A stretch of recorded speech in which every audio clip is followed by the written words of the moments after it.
ang daming nagchichismis. Ano naman nakukuha mo doon, di ba? Tanungin mo sila, bakit mo ginagawa? Ay, kasi sister, for fun, for recreation. Pero hindi mo ba alam na you are spreading chismis, you are spreading evil? Pero akala natin fun yun, ano?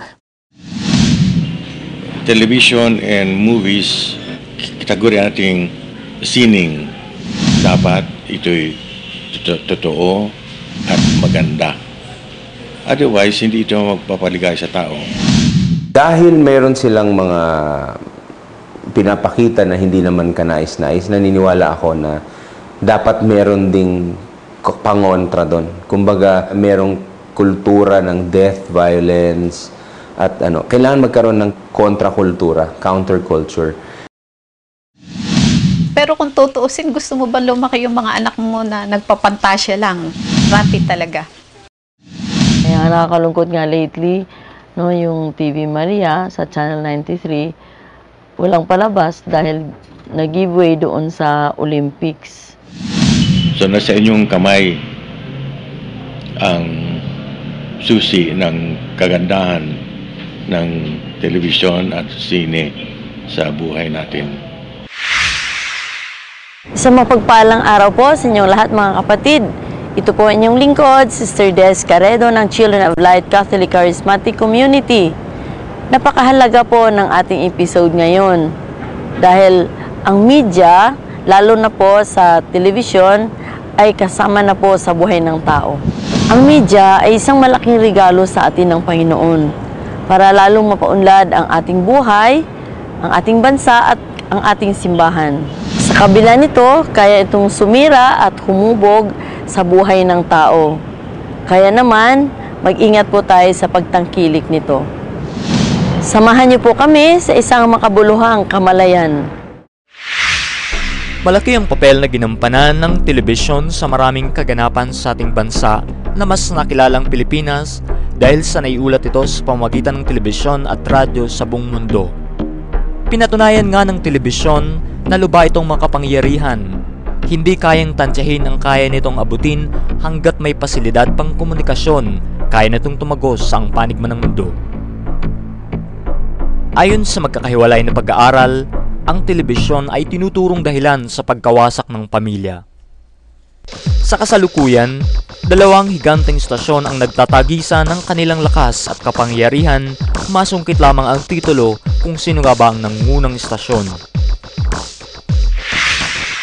Tingin ko yung modern media ngayon, 'di ba? Syempre, mga kabataan tune in sa mga television, sa TV ganun.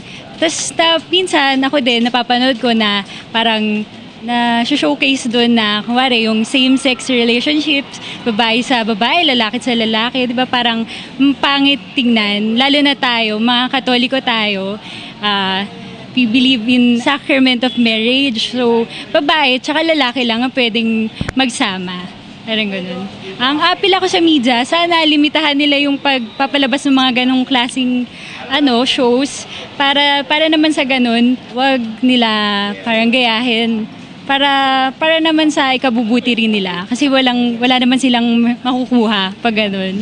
Napapansin ko sa mga television shows na modern na po yung family na pinapakita. For example, single parents, tsaka yung mga open na teenagers na open na sila sa parents nila about sex.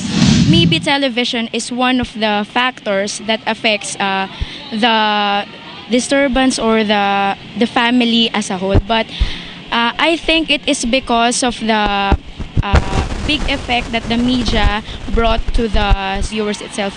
Kasi ngayon, wag nating ipagkaila na lahat ng mga kabataan nasa gulang na 3 above, nanonood na ng television. So lahat ng nakikita nila doon, na-adopt nila. Lahat ng nakikita nila doon, ginagaya nila. Sana piliin natin kung ano yung ipapalabas at hindi ipapalabas sa television. Kasi hindi naman natin makokontrol yung viewers na manonood nun eh. Lahat ng manonood nun, it's either matatatak yun sa utak nila or ma-apply nila yun sa kanilang buhay. So, I advise them to choose whatever they are showing the public and choose it wisely. na-screen mabuti nung kung sino man yung nag-screen for that, kung ano yung dapat nilang ipalabas, what time dapat ipalabas para hindi nakikita ng mga bata. Siguro responsibility rin ng media na parang sensitive regarding that, na hindi sila basta-basta papalabas. Ang common ground ng mainstream media ay kailangan natin maunawaan. Ito'y para maka-survive. Yun po ang kanilang pangunahing, ito po ay mga kumpanya, mga business establishments, na ang unang layunin ay hindi lang makasurvive. Simula po ay survival. At yung pangalawa ay kumita.